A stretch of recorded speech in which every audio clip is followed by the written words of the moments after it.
Paul and Enid were working together somewhere out in a garden area in Alexandria. You were working with a boy who needed help with mainly shooting. In a way, it was shooting practice because he did suck. And you and him had grown to be friends over time, but nothing close. Nothing close like you and Carl, but not best friends either. You and Carl were dating, and you'd be lying if you said you weren't a little jealous of Enid.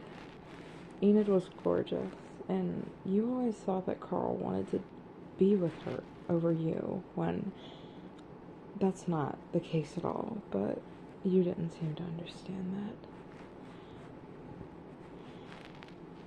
You weren't gonna lie and say that you weren't trying to get Carl's attention by almost attempting to make him jealous being with that one guy that you were teaching to shoot, but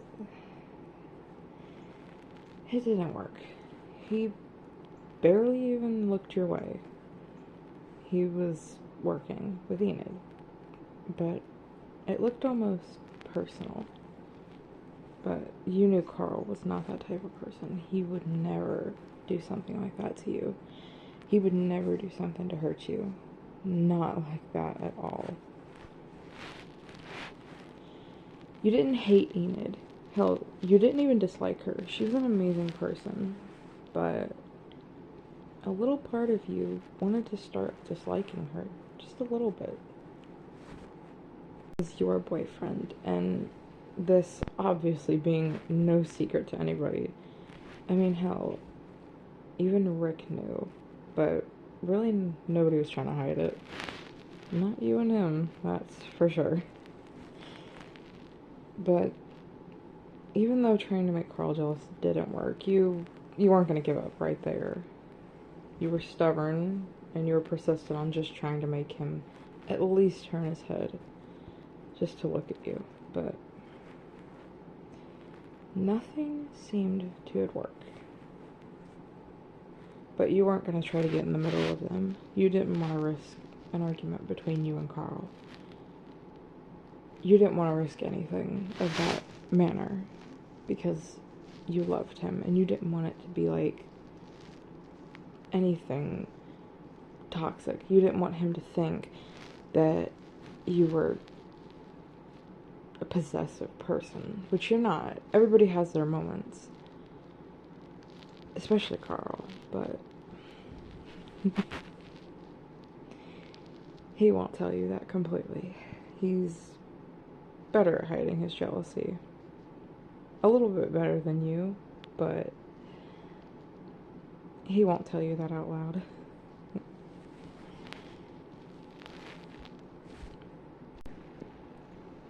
It was later on in the day, and you had tried thing after thing. Hell, you even started to get a little touchy on another friend of yours, but it was nothing really sensational. It was still platonic friendship, but you didn't want to drag the guy on and make him believe that you really wanted to get with him because, well, he knew that you were dating Carl too, and Carl was pretty scary. Well, he's obviously young, you both are, but if he holds the right gun, he's pretty scary. But that's just an ego booster for him, sometimes at least. Nothing worked. He didn't look your way. Not once. They were both talking. Enid and Carl, of course, but they were getting their work done rather fast. It was going pretty quickly. Time was going pretty quickly, but as the sun slowly started to set, you were getting more upset as the time went on. But you didn't want to confront him because you felt at conflict with yourself. You felt that that would be wrong. I mean, they're just friends. That's all they've ever been. And Carl would never do something to hurt you. Hell, he wouldn't even want to speak about breaking up, even if it was just for a random conversation. He wouldn't even want to speak about breakups, whether it be between you and him, which was never in the question, or between somebody else. He didn't want to hurt you, and he never planned to. But he was just a little bit speaking that he really hadn't paid much attention to you for like 2 days, and that was kind of odd. He wasn't planning anything because, well, Carl, being himself, he's not really good at keeping secrets. So he would have told you right about now. He would have told you if he was planning something. Yeah, it spoils the surprise, but hey. You think it's rather adorable, and you won't complain as long as you're still with him. You go into the house that Rick, Michonne, Carl, and you all share.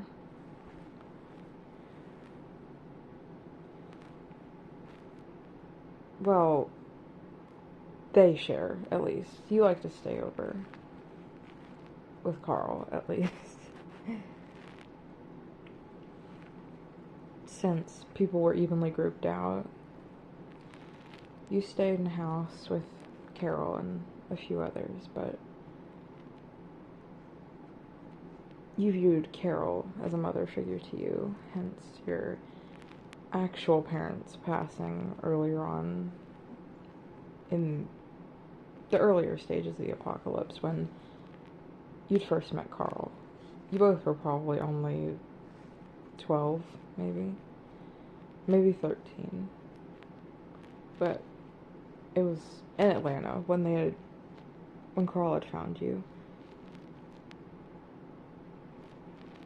Well, it was when they were on the hunt for Sophia that they found you, but more on that later.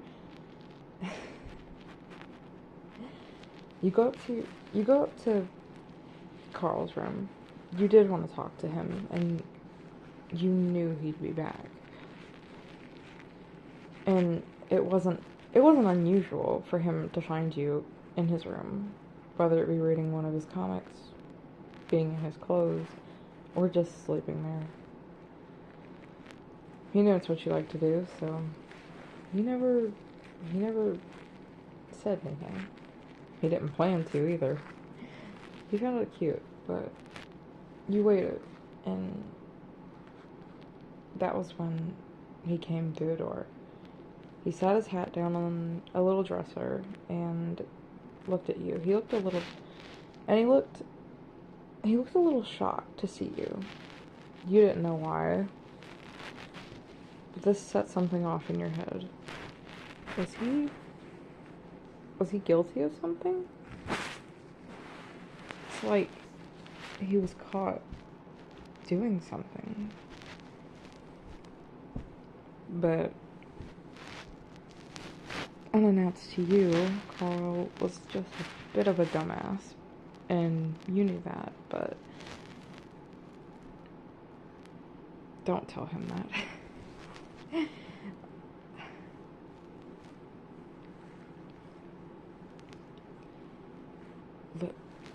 Listener, sorry, you scared me a little bit.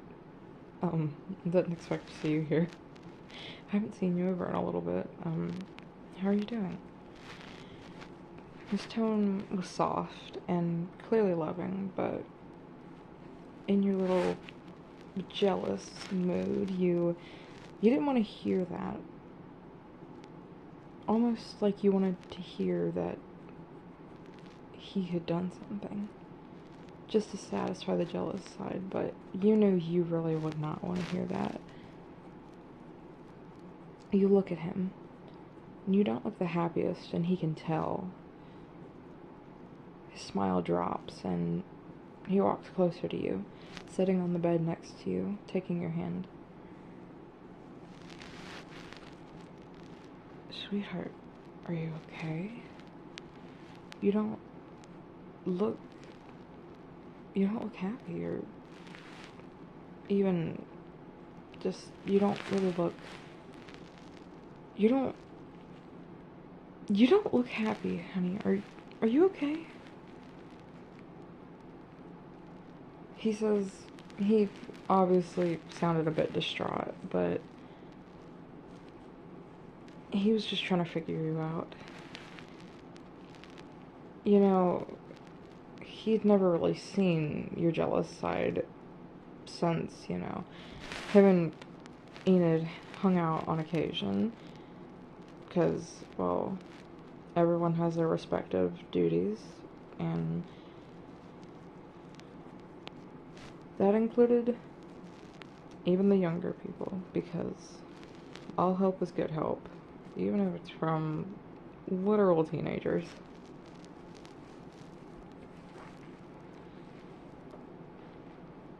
You don't say anything to Carl. You just give him this knowing look. And that's when it starts clicking. Oh, baby, are you jealous? And you didn't deny it. You nodded your head, still not saying anything.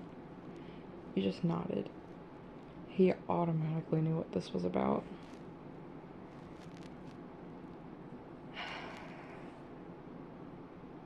Baby, is this about Enid?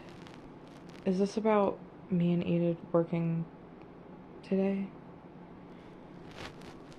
It's almost like he knew that you had seen him, like you were paying attention. Like he had eyes on the back of his head, but Carl was always very well aware of you. He didn't know how to read your jealous side. Not well, at least, but he knew how to read you completely. You were like an open book to him, one that he had to really open up, because you were pretty reserved, but being friends and then lovers for so long, it was really easy. Carl laughs a little bit. He didn't find this funny, but it was funny in his mind. You, his partner, being jealous over him hanging out with another girl. He hugs you. He doesn't want to tick you off and say something that would make you even more upset, or would just make the situation worse, so he just hugs you. He kisses the top of your head and looks down at you.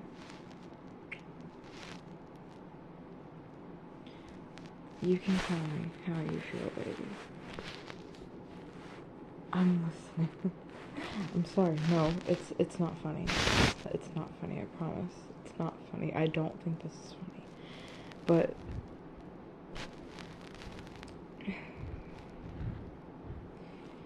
can you tell me why you're jealous of Enid? You know I love you a lot. You explained to him. You explained to him that he hadn't really been paying attention to you, which in your mind almost sounded stupid to say, but it's not. Everyone needed attention from a significant other. Their significant other. Carl just listens. He nods, but doesn't say anything. That's a feature you've always liked about him. How he's always listening and observing, taking in every bit of information before almost spitting it out perfectly with a response. But knowing Carl, he did tend to trip over his words, and, well, sometimes it made it come out differently than what he intended. Okay, baby. I understand. Yeah, okay, I'm sorry.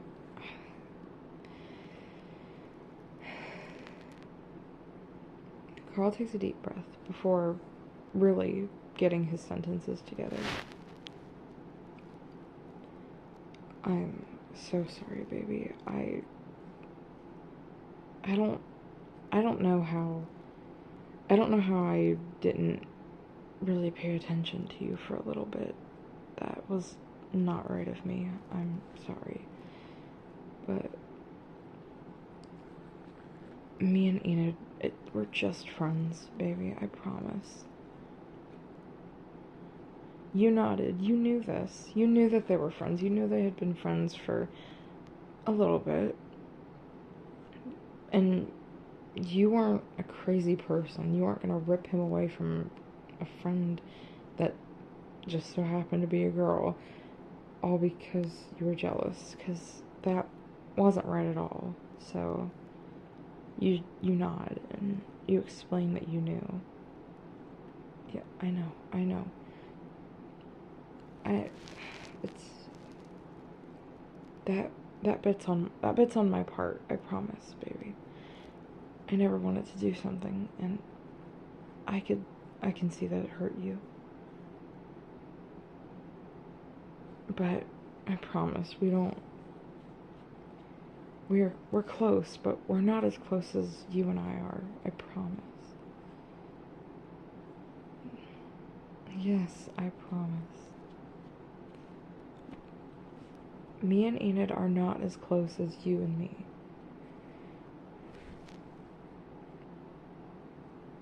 Is there anything else that I should really know about this before I continue? You nod. There is something else that you wanted to tell him. You explained how you thought that you thought that he wanted to be with Enid, but you only explained a fraction of what you actually thought because you didn't want him to think you were being unrational and unreasonable. Wait, no, I'm stopping you right there. Are you saying that you think that I think that Enid is prettier than you? Is that how I'm interpreting this? Okay, I figured. I figured. No. I'm not mad. I am not mad, baby. I am not mad at you, I promise. But is that really what you got out of that?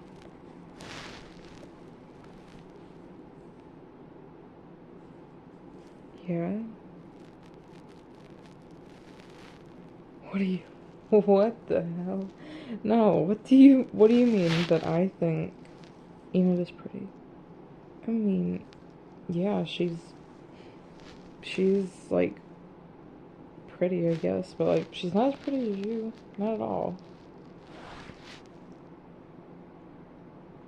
Yes, yeah, I know, I know. That sounded really wrong. I'm so sorry. I did not mean it like that. You'd almost backed Carl into a corner with this, but he was still fighting to make himself clear.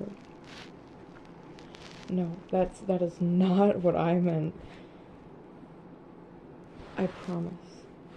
You are far prettier, and I will always see you that way, baby. Okay? Carl places a hand on your face, lifting your chin to face him as his lips press to yours.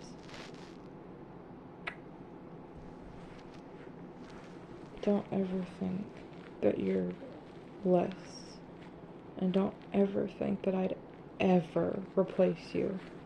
Not with Enid, not with somebody else. Okay? I love you. Now, I think we're both a little tired. So,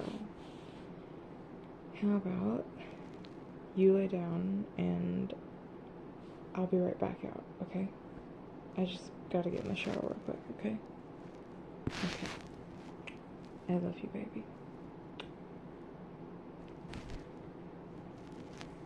Carl got in the shower and got out, but while he was in the shower, you'd fallen asleep. He didn't take long. You were just tired and you really just wanted to forget that this day even happened.